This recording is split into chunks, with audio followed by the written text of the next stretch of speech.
경제 소식을 빠르고 친절하게 전달해 드립니다. 오늘 굿모닝 경제는 이정환 한양대학교 경제금융대학 교수와 함께하겠습니다. 어서 오세요. 어서 오십시오.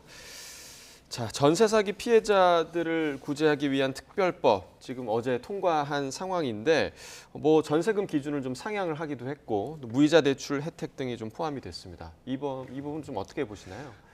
일단은 법안 자체는 이제 여야가 합의를 해서 5번 정도 회의를 했다 그러더라고요. 여러 회의를 해서 결정이 된 것이고요. 일단은 전세 사기 범위를 확대했다라는 이슈가 있고 전세 보증금 기준을 늘렸다라는 그런 이야기가 있습니다. 네. 일단 전세 보증금 기준이 기존에 4억 5천만 원에서 5억 원으로 늘었고요. 그다음 이중 계약하고 고의적인 갭 투자까지 포함을 해서 어떻게 보면은 금융이나 세제 혜택을 지원해 주겠다라고 이야기를 하고 있고 신탁도 포함하겠다라는 그런 절차적인 것들이 있고요. 그다음에 이제 문제가 됐던 것은 이제 최우선 변제권이라고 해서 사실은 이게 별로 어떻게 보자면 그 흔히 말해서 소규모로 그 전세 대금 냈을 때 어떻게 하면 마지막에 받아갈 수 있는 돈이라 볼 수 있거든요.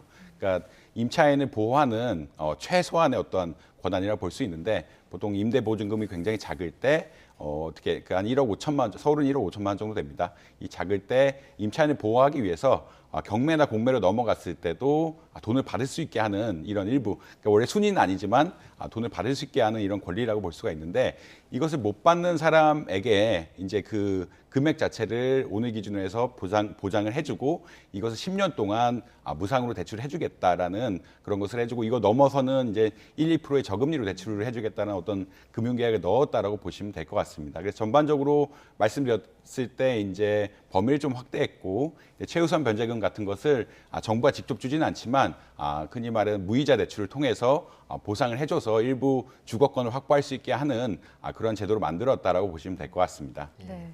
근데 피해자들은 이제 선구제 후 회수 방안이 담기지 않았다면서 반발하고 있는데, 그러니까 결국은 근본적인 해결책이 될 수 없다 이런 입장인 거죠?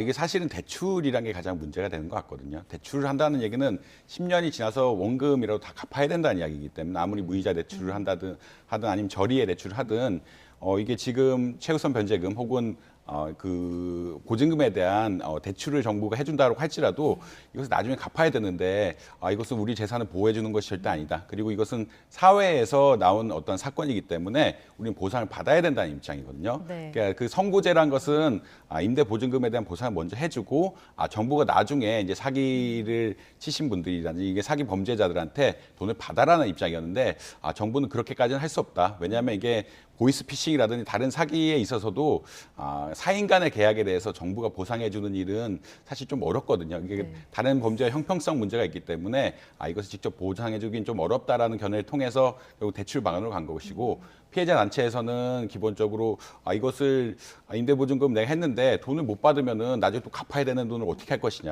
그러니까 내 재산을 너무 피해가 본 것이 아니냐라는 큰 입장에서 굉장히 갈리고 있다라고 보시면 될 것 같고 사기 피해 인정받을 때도 피해자들은 결국 전체를 다 인정해 달라라는 그런 좀 입장이 있다라고 보시면 될 것 같습니다. 예.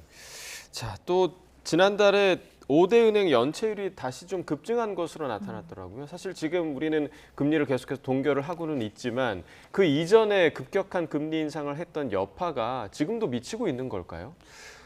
보통 금리 인상의 효과는 반년 혹은 1년 있다 나타난다고 이야기를 하고 있고요. 예. 사실 22년에 금리를 많이 올렸기 때문에 연체율이 늘어난 것은 일단 당연하다라고 보시면 될 것 같습니다. 예. 금리가 아무래도 올라가게 되면은 이자 비용이 굉장히 늘어나게 되고요. 이자 비용이 늘어나게 되면은 같은 월급으로는 갚을 수 없는 사람들이 늘어날 수밖에 없거든요. 특히나 근데 이제 지금 문제가 되는 것은 이렇게 연체율이 높아지는 게 금리를 오르는 단순한 효과냐 아니면 경기 침체의 신호탄이냐라는 사실 우려가 있기 때문에 이게 어느 상황이 정확하게 확인이 안 돼가지고 논란이 있긴 한데 일단 수준 자체는 아직까지는 우려할 수준은 아니다. 2014년 이때 보면은 시중은행 연체율이 한 0.5%까지 올라가고 했는데 아직은 0.3% 수준으로 그렇게까지는 높은 상태는 아니거든요. 예. 그러니까 금리 수준으로 봤을 때 이제 너무 높은 상태는 아닌데 근데 이게 착시가 아니냐는 또 이야기도 있습니다. 착시가 아니냐라는 이야기는 우리가 자영업자라든지 그 코로나19 기간에 그 대출 연장을 계속 해줬죠. 대출 연장하고 이 원리금 갚는 것에 대한 이연을 계속 해줬기 때문에 이게 실제 수치가 아니고 나중에 9월 달에 이 기간이 혹시나 이게 사실은 계속 연장을 안 할 거라고 많이 예측을 하고 있는데 이연이 끝나게 되면은 연체율이 확 올라가게 될 것이 아니냐라는 우려가 있는 것은 사실이다라고 보면 될 것 같습니다. 이게 수치상으로는 괜찮은데 이게 코로나19 기간에 의한 착시가 아니냐라는 우려 그리고 경기 침체가 동반되는 것이 아니냐는 우려가 있기 때문에 굉장히 유익 있게 보고 있다라고 보시면 될 것 같습니다. 예. 이창용 총재도 어제 국회 출석해서 여기에 대해서 얘기를 했었는데 뭐 은행권 연체율이 뭐 그래도 양호한 수준이다 이렇게 얘기를 했거든요. 이건 또 그럼 어떤 이유라고 봐야 될까요? 아까 말씀드린 평균적인 수준을 말씀드리는데 이제 2014년, 15년 금리가 좀 높았을 때 연체율이 한 0.5% 수준이 됐거든요.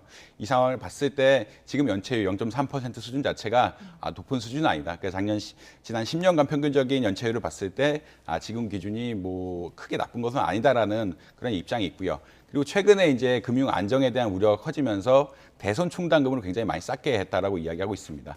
대손 충당금을 쌓는다는 것은 은행이 수익을 냈지만 이익으로 만들지 않고 이것을 나중에 혹시나 다른 자산들이 부실이 났을 때 메꿔주는 역할을 할 수 있게끔 해서 은행의 건전성을 높일 수 있는 이런 장치라고 할 수 있거든요. 그렇기 때문에 사실은 연체율 자체가 일단은 수치적으로 높지 않고 그다음에 이제 대손 충당금을 작년부터 굉장히 쌓으라고 압력을 많이 넣었고 실제로도 지금 굉장히 많이 쌓고 있기 때문에 은행의 건전성 그리고 은행의 이런 부실에 따라서 금융위기라는 시스템 리스크로 번질 가능성은 그렇게 높지 않다라는 평가에서 이런 말씀을 하신 게 아닌가 이렇게 평가하고 있습니다. 그러니까 단순 수치로 비교해 봤을 때는 좀 양호할 수는 있지만 그때와 또 상황이 좀 다르기 때문에 또 우려되는 대목도 분명히 좀 있지 않을까 좀 생각이 드네요.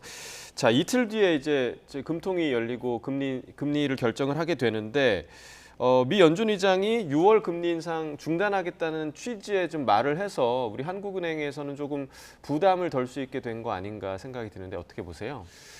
사실 이제 한국은행이 기준금리를 올리리라고 생각하는 사람들은 거의 많지는 않고요. 예. 왜냐하면 인플레이션이 이제 그러니까 소비자 물가 상승률 기준으로 봤을 때는 한 3% 수준으로 내려왔기 때문에 그리고 무역 적자가 너무 심해지고 1분기 경제 지표를 보면은 투자가 굉장히 많이 줄었거든요. 금리가 오르면서 투자가 많이 줄고 무역 적자가 누적되고 이런 경기가 나빠진 상황에서 금리를 올려서 연체율 같은 것들을 올리고 부도를 나게끔 하는 경기를 악화시키는 방향으로 가지는 않을 거다라고 많이들 생각을 하고 있습니다. 그렇지만 이제 미국이 금리를 올리게 되면은 우려가 되는 부분은 외환 시장이 우려가 될 수밖에 없거든요.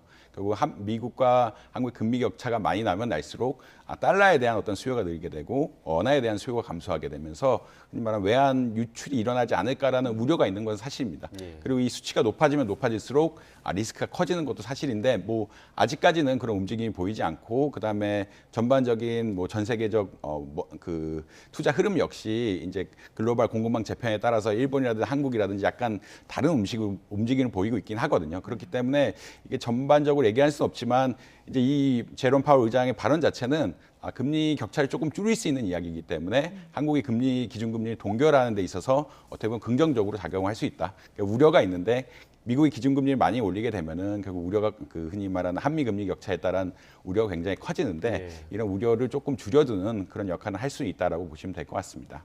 네. 마지막은 밤사이 해외 증시 살펴보겠습니다. 뉴욕 증시는 혼조세로 마감을 했네요. 뉴욕 증시 계속 나오는 이야기는 결국은 부채 한도 협상이죠. 부채 한도 협상이 어떻게 되는지 이게 중요한데 결국은 아직까지 명확하게 나오지는 않고 있다. 계속 그 바이든 대통령이라든지 미국 하원 의장이 계속 이야기를 하면서 메카시 하원 의장이 이야기를 하면서 이게 어떻게 될 것이냐에 대해서 관심이 많긴 한데 아직까지 이게 불투명하면서 이게 뭔가 긍정적인 뉴스가 나오면 주가가 많이 올라가고 그렇지 않으면 주가가 떨어지는 이런 양상들을 보이고 있는데 그렇게 긍정적인 뉴스는 나오고 있지는 않다라고 보시면 될 것 같고요. 네. 어제는 또 아까 이제 그 제롬 파월 연준 의장의 발언과 달리 이제 연준의 매파라고 이야기하죠. 세인트루이스 블러드 총재가 금리를 더 올려야 되는 게 아니냐, 인플레이션 잡기 위해서 또 금리 올려야 되는 게 아니냐라는 또 그런 메시지를 던지면서 네. 사실 이게 조금 주식 시장이 좀 안정됐다. 그렇게 그러니까 올라갈 포텐셜을 얻지 못했다라고 아마 이해하시면 될 것 같고 전 세계적으로도 지금 어떻게 보자면 뭐 경기 둔화가 있고 미국의 부채 상한에 대한 문제가 있기 때문에 그렇게 어제 장으로 보면은 그렇게 좋은 장은 아니었다. 그냥 결국은 약보합 광보합세로 그러니까 다우는 조금 떨어지고 나스닥이라든지 S&P 500은 조금 오르는 장세로 마감했다라고 보시면 될 것 같습니다. 알겠습니다. 자, 굽는 경제 여기까지 듣겠습니다. 이정환 교수와 경제 이야기 나눠봤습니다. 고맙습니다. 고맙습니다.